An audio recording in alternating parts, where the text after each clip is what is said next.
to get factored. Gonna feed everyone today. I dropped mine. I'm gonna show you how easy it is to cook one of these. Poke some holes, bring it to the lovely microwave over here. 2 minutes. And she's done. It smells so good. Time to cook the rest up. It's the middle of summer and you have plans to get out and enjoy the weather, so don't waste your time with meal prep or waste your money on fast food when Factor has you covered. Factor will take all the stress and hassle out of meal planning and prep with over 35 meals to choose from. Factor also has snack options like breakfast, small bites, smoothies and juices, and more to help keep you fed and happy no matter what your schedule is. Factor helps us stick to our routine while eating healthy and saving money at the grocery store.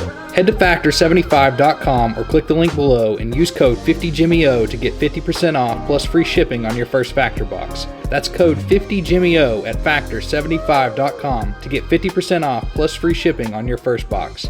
Thank you to Factor for sponsoring today's video. Now let's get back in the shop.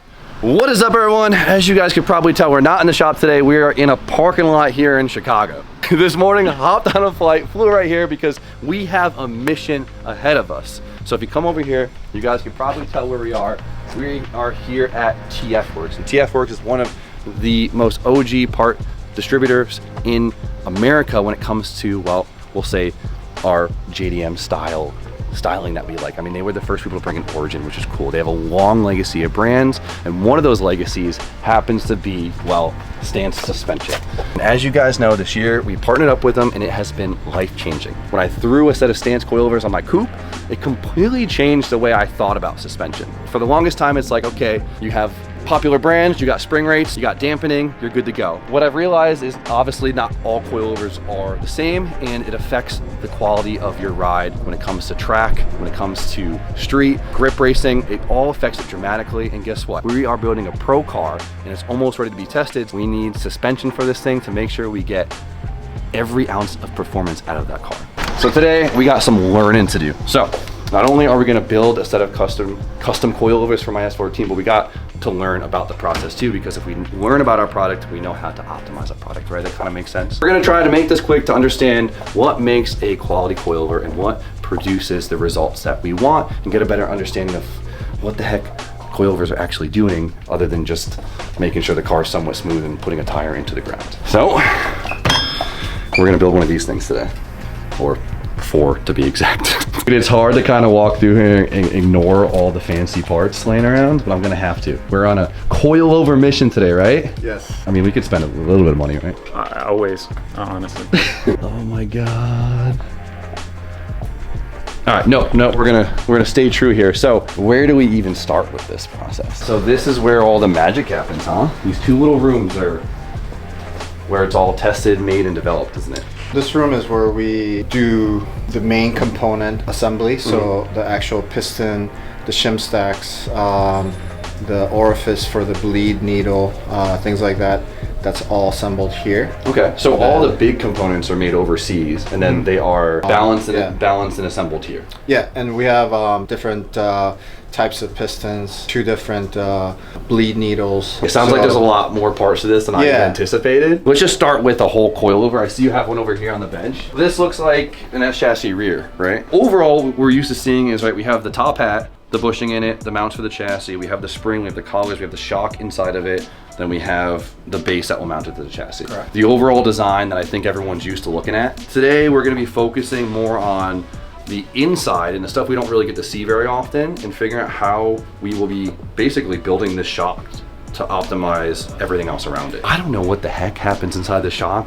It's all magic and wonder, right? But this is truly what sets brands apart, right? Yeah, I mean, there's so many different ways you can approach damping, and everyone's a little bit different. Yeah, what everyone thinks works is always slightly different, isn't it? Yeah, exactly. Yeah. So we got the shock, and this is fully gutted so we can see exactly what's going on in here.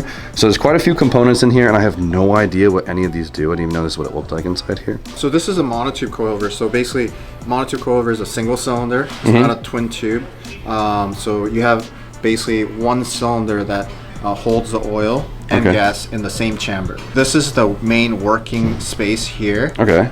So this is normally where the oil will sit. So there's oil and gas usually in here. Yeah. So what, oil this side, gas on this side? Exactly. So the gas is also nitrogen gas. It's not just regular air. Yeah. The nitrogen gas, the reason why we use it is because it doesn't get affected by temperature. It doesn't have that expansion rate like normal air does. Basically what nitrogen does is it pressurizes the main chamber of oil so that there's no air bubbles. It's kind of like a spring for the, it's like for the fluid. Yeah. That makes sense. Yeah, and then basically it keeps the air bubbles out of the oil to make the oil flow consistent. Yeah. If you have air bubbles in the oil, shock does not work perfectly. Yeah, I can imagine that feels pretty weird. Yeah. So you have a shock that's getting air bubbles in it, it's gonna squish around, it's not gonna do its job. And so the way the shock, the simplest way to put the shock is it's basically controlling how the fluid, the oil goes through this system right here.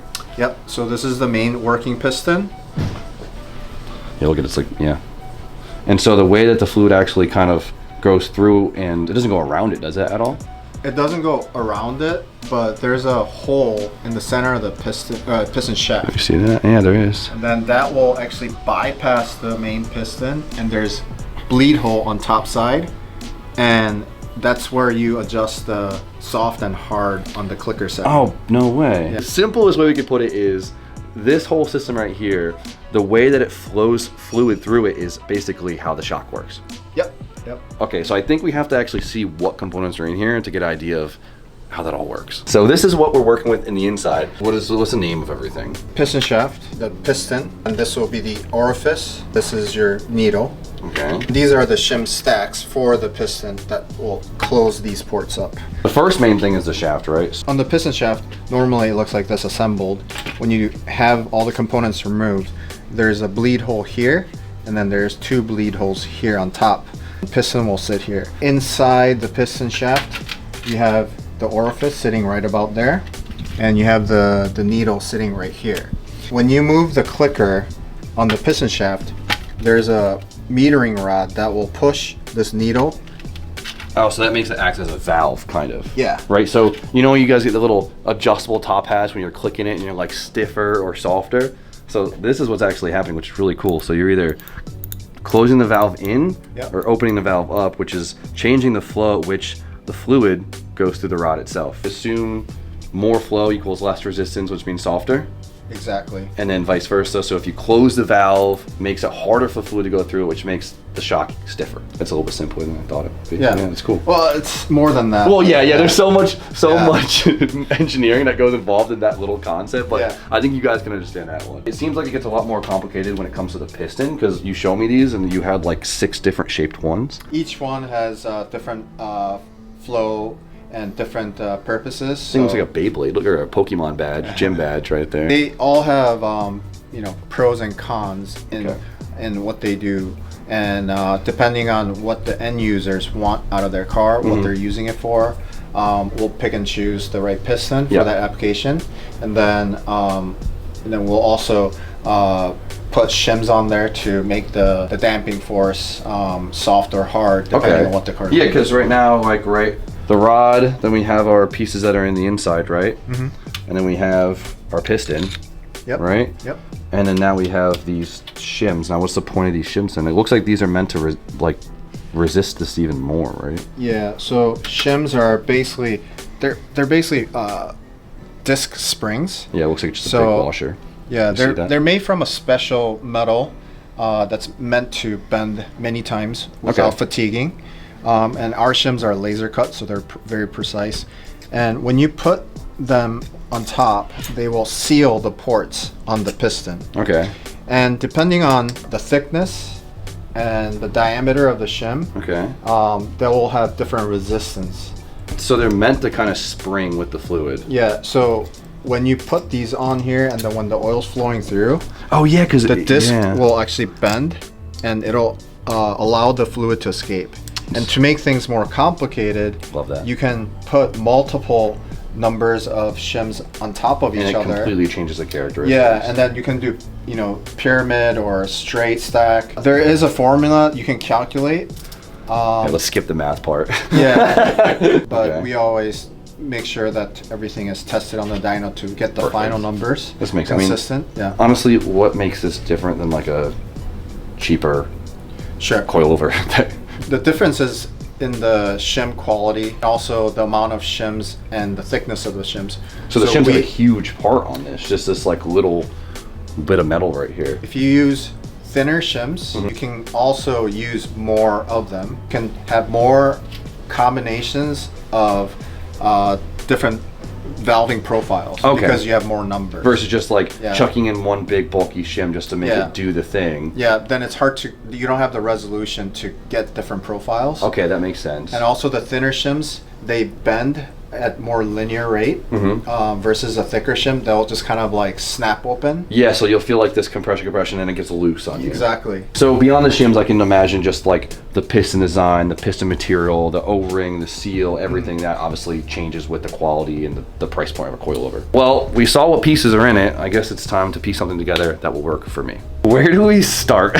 So we talked about what setup I have, right? And we've come up with an idea of, we're starting with the spring rate, right? Spring rate is probably where we're starting. Yep. So we picked the spring rates that we want for my setup, and that's a whole other discussion we could talk about later on. But we have to make sure that the shock in the spring work together, because they can easily fight each other, right? Basically, your car that we're building for is different than normal street car. Yeah. It's going to be competing at pro level, high speeds, a lot of grip. Yeah. So come up with a solution for that. Yeah. And we have to do a custom valving. There's no perfect overall coilover. So now it's finding a combination that will make that balance perfect for a drift car. You have your recipe, knowing the data from me, and we're gonna piece it together. Yes. So can I build it? It's so easy, yeah. Let's do it. Okay, so I already have everything set.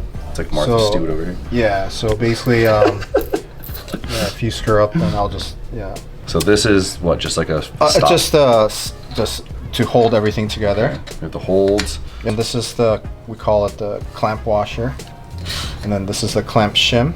So it's the final shim. Another washer here. Yep. Then I already have the stack so this configured. This is my shim stack that we were talking about. So this is your recipe, right, to create our desired flow. Yeah, so basically this is gonna set the overall damping force. So if I just lose one, it changes the whole profile. Probably not that one, but if you move the bigger ones, it's gonna make a big difference. Yeah. So that'll make big changes. I just saw how stressed he got when I moved this away. Don't do that. I mean, I'll see it on the dyno. So Okay. If you So mess it up, these are all just clean and lubed. So we're just gonna stack these one by one. Yep. Smaller end first, I'd assume. Yep. Cool. Look at this. Look at this, guys. I'm professional. And it goes this way. Okay. So I can imagine every brand has their own special recipe of design on the piston. Yep. Because this is the most trade secrets. This is the trade secrets, right? This is just, I mean, research, design, development. Yeah, you can see the different port profiles. So this one will work differently than this one. Yeah. Okay. The other way. How it looks the same? Oh yeah, that's different.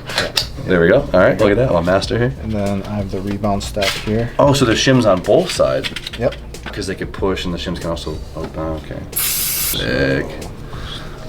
Perfect. So look at this. More shims. Mess it up. And then these hold it all in. Final washer. Final washer. And then how many ooga doogas is that? Okay. One beep. Yeah. I want to say I made my coil. Yeah. Every set of Stance coilovers is hand assembled here by Jimmy Oaks. So we have our assembled unit, and then what? We just slip it inside the.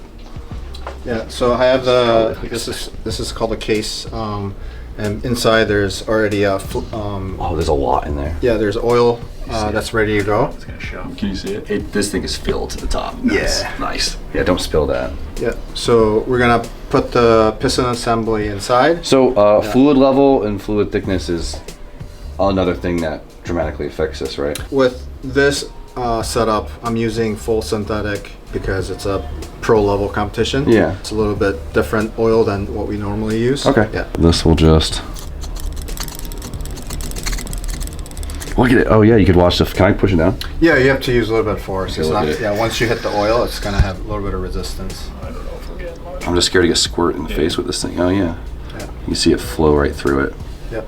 Cool. We're gonna take your word for it. Yeah, it's coming through. Do I go all the way down? What's the? Yeah, Okay. so I have to move it in a little bit. I'm just gonna bleed out the bubbles. He won't look at the camera when he does it. I'm listening to the bubbles, that's why. Yeah, shut up, Jen. Then we're gonna top it off. So we have a end cap with the wiper seals, the actual bearing for the piston shaft. inside, because it and it's- spins. Yeah. Oh, so it's seal, bearing, seal, and then outer seal. Yep. Oh, cool. It's all in one component. So some coilovers, like, they have different assemblies and you have to take them all one piece by one piece. Okay. But we made it simple by having it in one assembly. Yeah, that's nice. So Sealed up with fluid and now the gas. nitrogen gas, yep. All right, so this crazy thing is what fills it up with gas, right? Yeah, this is a jig to hold the damper in, and basically we're gonna fill it up with nitrogen gas. Okay. And we have a regulator here to set the gas pressure. Okay, so you So- have there's a set optimal pressure for your setup. Yeah, depending on the gas chamber volume. It all seems like simple concepts, but there's so many variables to this Yeah. that like it seems like it's very easy to mess up. It's I mean, if we get into the really nitty gritty of Like, all the science of it's it, probably it's ridiculous. endless. Yeah, I'll is go it? ahead and start now, and basically you'll see the gas force pushing out the piston shaft. So now we're filling up the gas right here. Yeah. So it's kind of like pushing the oil up, so the piston shaft kind of like gets forced out. Boom, that's it. There you go. And that's one complete shock. Yes. Wow. And then we're gonna put on the shock dyno now and just verify that you Okay. didn't screw up. So this is like when you say like custom valving or valving to your spring ring or valving to yourself, this is it. It's the balance of the shims, the piston, the fluid, the gas, all of that is what correlates to having an optimal shock to your setup. Exactly. There's different combinations, and by selecting the right Yeah. combinations of, all those things, you can have a shock that's gonna have great ride quality. It's gonna win you the next championship in whatever event you're competing in, or just keep your girlfriend happy when you take her for a ride, So anything you want. By just yeah. the right balance of those combinations. Exactly. It sounds so simple, but it's disgusting how different that could be between each setup. It's very complicated. I'm so happy that's not my job. Here she is. She's on the dyno. So it's just measuring basically is it what, the up and down force of it? It's called PVP sweep. Just measuring peak force at each point of velocity. It'll show us if you actually assembled it correctly. We can also check other things like gas pressure. Make sure that there's nothing inside that's, wanky or like something. Yeah, there's not air caught in there or something. Yeah, exactly. So we're just making sure that everything is perfect. Looks great to me. Yeah, it looks great. It's actually perfect. Is it? Okay. And then, Do you have any idea? That's perfect. That's how I would have assembled it. Yeah, I thought so. Yeah. and then we can also check.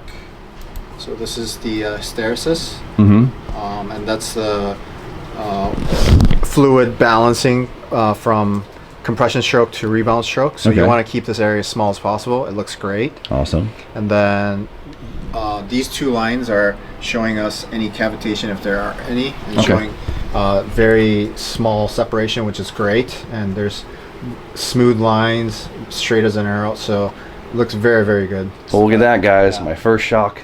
I killed it. Three more to go. So we got the rear shock down. We got to make another one of those, but we're going to talk about the front shocks now because they are a bit different. So if we come over here, right, this is what our rear shock looks like. We have our little skinny rod here, our base, and that's it. But if you look at the front, it's quite a bit thicker, and I've never really wondered why. You've kind of just explained the whole thing to me, and it makes a lot of sense. So with a lot of cars, we have a suspension style called a McPherson. And what happens is you have your lower control arm, you have your hub, and you have the coilover that's attached to it. And what happens is the coilover is taking all of the load on the suspension. There's no upper control arm. The coilover is just taking everything. As you turn, as you rotate, as you compress, all of that load is on the coilover itself. And what's taking that is this little rod right here. And the thing with that rod is not only is it small, but it's also hollow, which I've never thought about, which is crazy. Think about how hard you chuck a car in, like going around a corner at 80 on the highway or flicking on an entry. That coilover's taking all of that. So with this thicker body, the inverted monoshock, now all of that load is no longer on this rod or the top seals or the piston. Now all of that load is dispersed to the body. Obviously, the safety goes up and the longevity of the coil goes up dramatically. As you can see, this is what it looks like out of the actual case, and actual working piston shaft is quite thin and it's actually suspended down here. Oh, that makes sense. I've always wondered why it was on the bottom. Yeah. Yeah. And because the load is being applied to the outer case, which is not the actual working part of the shock.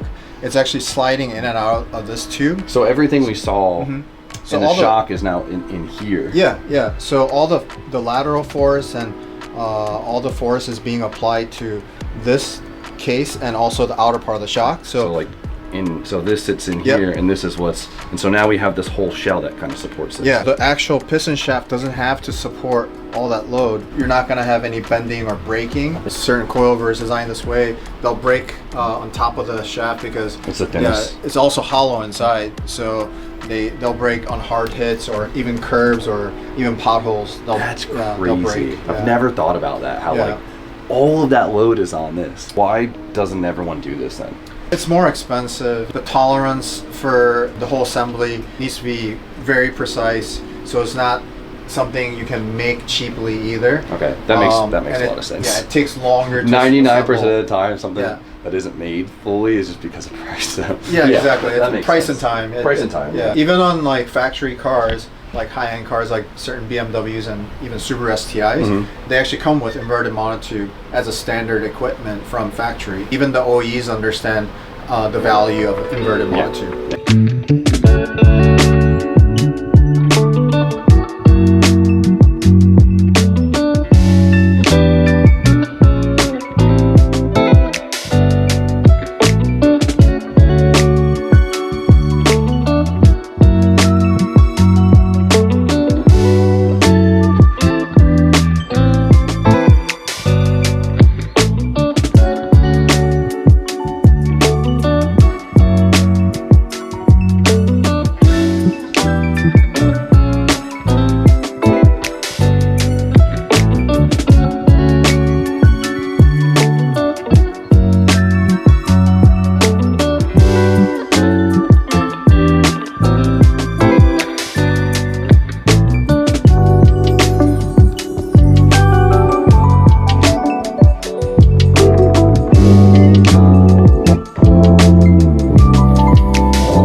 Here's our front and rear. So there was more parts to this than I anticipated. I feel like you were just stacking stuff the whole time, but you've done that a million times. Yep. Yeah. We now have our selected spring rates and we have our built shocks around our spring rates. Yep. Right. Correct for your future pro race car. Pro race car. Yeah, I like the way that sounds. So for this, we went with a stiffer shock in the front to account for the weight of the JZ. A balancedly soft spring in the rear. I don't want to just say soft, but like a softer spring in the rear, and this will give me a baseline and we can adjust the setup from here. You were saying before the valving is in a position where we could actually go up and down in spring rates a hair. Yeah, I think you'll need to do some testing. It's really gonna come out to the final weight distribution of the car, where you put the battery and all that stuff, but it's gonna be a little bit heavier than normal S chassis with more grip, so we made the coilovers for that pro level competition. Perfect. And now if people are like worried about their setups, they're able to just email and kind of talk with you similar how we did, and you can help them put together a package. Yeah, that's pretty much what we do on a daily basis. Is we always try to communicate with the consumers and see what their priorities are, and we try to, if it's drifting or street car, a certain type of drifting. Yeah, even if it's just street comfort. Yeah. We know how to do that. So you were telling me before how since you have a smaller line of coilovers, you're able to really continuously dial these things in versus just spending all your R&D and producing a new coilover and moving on. Right. We try to do that on purpose so that we have hyper focus on the applications that we carry.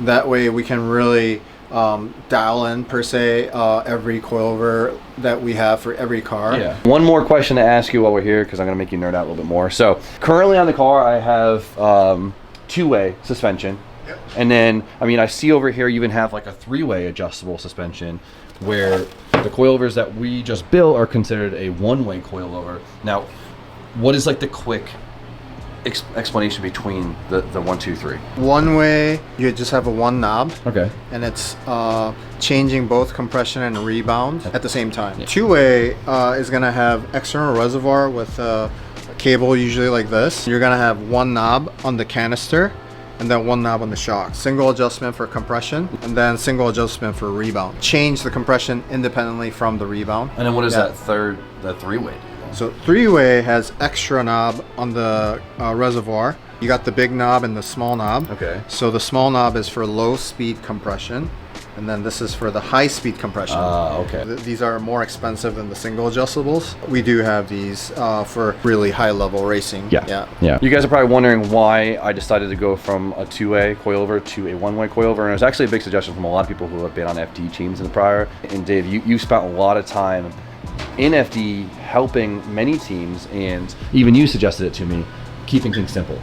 Yeah, I mean, I've seen guys with three-way adjustables where no one on the team knew how to use it, so it was actually hurting them instead of helping them. Yeah. So I think, especially if you're starting out, just keep it simple, or hire me. Yeah. What was that? Hire me. Or hire you. Yes. Because you were saying, like, if you have multiple knobs, you kind of need a guide. You go from 16 combinations up to, you know, basically if you have 16 clicks here, 16 clicks here, 16 times 16. And then if you have 16 clicks here, 16 clicks here, 16 times 16 times 16. Okay, yeah. So, we're going to keep it at 16. Yeah. I could count that many clicks, all right? So it exponentially gets more confusing. Yeah. So you really need to know what you're doing. And for the small limited amount of time of practice that you get each round, if you don't know what you're doing, you can actually kind of hurt your performance. Yeah, you almost need to be able to make guesses that you know what they're going to do versus let's try this, because you just wasted a whole lap, which is basically a set of tires and 30 minutes. I think it's better to focus on driving, getting the car running reliably, just knowing how to drive the track. Things like this is more important than spending time there trying to figure out what's working for your shop. So, one valve. Nice and simple. All right, boys, so we officially got our coilovers for the S14. Couldn't be more excited. Spec for the car. Cannot wait to get them in and it's all set up. But hope you guys enjoyed the process of seeing how this kind of all comes together. The hard part is you can go in so many different tangents with how this all works. Each piece of the puzzle affects it so dramatically and in so many different ways. It's kind of hard to kind of condense all this knowledge into just a short minute, but I hope you guys did pick up some few things and learn something and can now look at your coilovers just a little bit differently. But we're at TF Works and they got a lot of cool stuff laying around. And well, the first thing I want to kind of show off is a car that we've seen before but not finished. And I want to drive it. And I think you guys are going to think it's really cool. Another 240SX. Now, this is Dave's car, isn't it? Yeah, it's Dave's car. I'm going to show you one thing. Damn it, Dave. It's proper. Reliability is what that is. What do you mean? That's just dirty. Seat time. That's just dirty. So, you guys see every time we come to Fun About, we stop here at TF Works. It's on the way. And I think the last 2 years we've seen this project and they've been in development of it and it's finally ready to drive and to test. An E30 with a Honda engine. Dun, dun, dun. The good thing about it is not a K series. This is an L15, right? That's what they call these things? L15. So this is an L15. So it is their direct injected 1.5 liter 4-cylinder. And this comes in the new SI. Yeah, like and newer SI, non-SI as well. The non-SI has different cams versus the SI motor, so SI has a little bit more power. I mean, it looks like a modern engine, that's for sure. It's like a Honda EcoBoost, isn't it? Like, yeah, it's Honda's version of the EcoBoost. has like the integrated cylinder head with the manifold and just, I mean, it just looks modern. Efficiency is ugly. Oh yeah. But this, you guys actually made it look pretty cool. Like it actually looks like very Try motorsporty. to. I mean, you can't do anything cool like, you know, with valve covers. They're plastic. Yeah. So. This is a front wheel drive engine, of course, and you guys like kind of, it looks normal now. I remember when you guys were making up a lot of pieces for it because there's a whole cooling system in the back that had to be reconfigured. Yeah, because the water neck normally points out that way, but for rear-wheel drive, we had to do it pointing out that way for the radiator for the correct in and out. And then is this a upgraded turbo, right? Yeah, so RV6 turbo. I can't remember the size off the top of my head. Damn, that thing's, it looks and sounds smooth. This is cool. Like it, the K series, I will always, no matter what, it's a little bit of a rattly engine. This thing, this is nice. Utilizes OEM BMW E30 motor mounts. Oh, that's really nice. So the end user, this car has a factory like OEM new motor mount. Yeah. But if you want to use like solid, Delrin, poly, anything on the market will fit this kit. So you guys like basically made an entire bolt-in kit from the radiator to the intercooler to the fuel pressure regulator to the trans, everything. Everything. So basically, we just suggest that the end user changes the rear gear ratio for the six gear 1-to-1 and the ND2 trans. But everything basically drivetrain related, we make a full bolt-in setup. These engines are cheap still, aren't they? Yeah, you can get them from like LKQ, $800, $1,000. Really? And we were just talking how there's not really a lot of 4-cylinder turbo options out there that are under like $3 grand anymore. So for $1,000 and probably another $1,000 for a trans. $1,000 for trans, and there's a lot of them out there. Yeah, it's cool because it's got modern tech on it, and they're still new. You don't got to worry about having to refresh everything, do every gasket, be worried that it has a spun bearing because it's so old. Yeah. Like stock application, a lot of people will go through head gaskets because they do make a lot of torque really low down. Okay, yeah, that's very, I feel like that's very modern engine-y where it's Yeah. like the DI and the higher compression. DI, and, electronic wastegate, really small turbo, 10.5 +1. so they just hit. Yeah. Like you might only make like 280 horsepower, but It's it like that. feels like 400 Yeah. the way it comes in. So we did actually develop a head stud kit, and we have a head gasket. So this car has our head stud kit Okay. and head gasket in So it. some insurance. Yeah. It looks really pretty in here. It makes the car honestly look 30 years newer. It wears it really well. This is so cool. And you were saying like full drivetrain, harness, downpipe, everything, it was under 400 pounds. Yep. That is 387 pounds for like basically the complete pull out of the engine, drivetrain, trans, everything. This thing in a Miata would be really cool. We have plans on working with that. That swap that we're getting asked about, yeah. Yeah.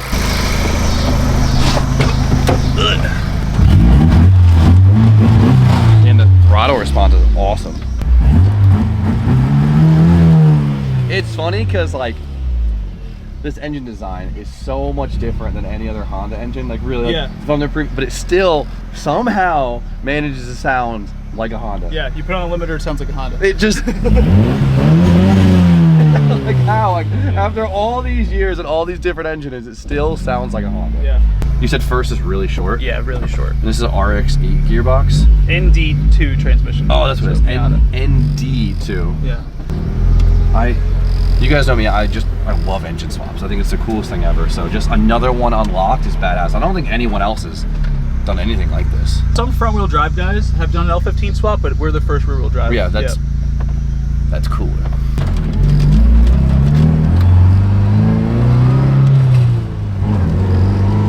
Sorry for the seating position. Oh, Spike's car.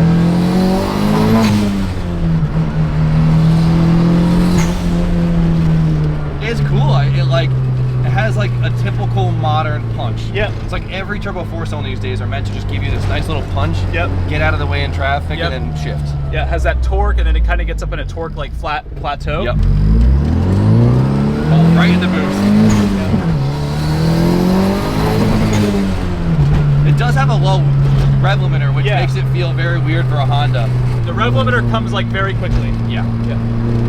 It probably just can't flow anymore past that Honda. Yeah, so- they're very made for the efficiency down low. Yeah, it's like what you're saying. They want you to make torque and then get out of it, basically. Yeah. I'll show you the dyno if you want on the chart, but it makes 250, 250. That's it. 250. Pump gas. Oh, pump. That's Yeah, nice. yeah. But it's cool because like the torque band is right outside of cruising conditions. Yep. So it always just makes it feel like it's faster than it is. Yeah. Yeah, it feels like a much bigger motor. And you can make all the noises at all your friends when you come by. I don't know how to explain it, but man, does it feel like a Honda still. Yeah. I don't know, just like knowing it's like, it has modern efficiency on it is so nice, because we're just so used to just using these old ass engines, you know? Yeah. It's cool. Like our most common engine swaps are like from the 90s. Yeah. I mean, but even like the K series, right? Like, Yeah. That's probably the most modern engine. We only use like the 09 ones. Yeah, 09's like the newest, right? Which is like crazy to think, but that's like kind of old. Yeah.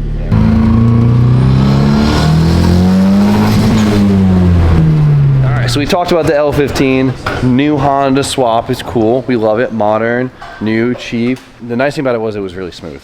It felt like you were on OEM mounts, which is cool. And then we have our favorite, the Key series, which you guys have heard me kind of talk about maybe how they rattle a little too much. It kind of drove me nuts in my S14. I think the boys at TF Works got sick of hearing me complain about it, and they have been working on an easy solution to try to remove some of the vibration from the swap. Now the hard part is the harmonics of the K series, especially modified, gets a little rough, especially how you have to mount them, and so they had a hard time controlling it, but they came up with a solution that's about to come out that actually gets rid of, they said, about 40% of the vibration, which is huge, because now that puts you in like kind of a buzzy track car into just like a modified street car range, I would say. Upgraded mount SR, a little rattly. So if you look, they shoved, I don't know if you can see it, a big old soft hockey puck down there. They've got it to fit. But you do have to do a little bit of fabrication here, but it's kind of a little bit brainless. So what we have is the new engine mounts, which is a nice, affordable, who makes these? Energy, right? Yeah, so like, this is probably from like a Dodge Caravan or something, isn't it? But big old juicy, cheap replaceable mounts that are sturdy, and you have to weld in new mounts for it on the subframe, because these angles right here are just a little bit too harsh to actually utilize them. The nice thing is it does come with a template that you kind of click in and weld the new pieces in. So your grandpappy has got a good old gasless MIG welder in the shed, and I know you got an angle grinder, so I wouldn't be too worried about it. But it's really cool that the guys have finally come up with a solution to help the guys, because this, you could use your current mounts. You don't have to buy new mounts. You just can basically buy these, modify your subframe, and bring that vibration way down, which I know a lot of people are waiting for. So when does this come out? Like, it's up to Mike. Mike, when's this kit come out? It's out. It's out. Come on. Soon. Soon. Very soon. So if you want it, just email him and bug him. He'll get right back to you. So Mike got so sick of hearing me talk about. Yep. We made it because of Jimmy. You're welcome. No, I'm kidding. Positive reinforcement. That's all I'll call it right here. All right, TF Works. I'll see you in a few weeks. But very successful day. We learned a lot.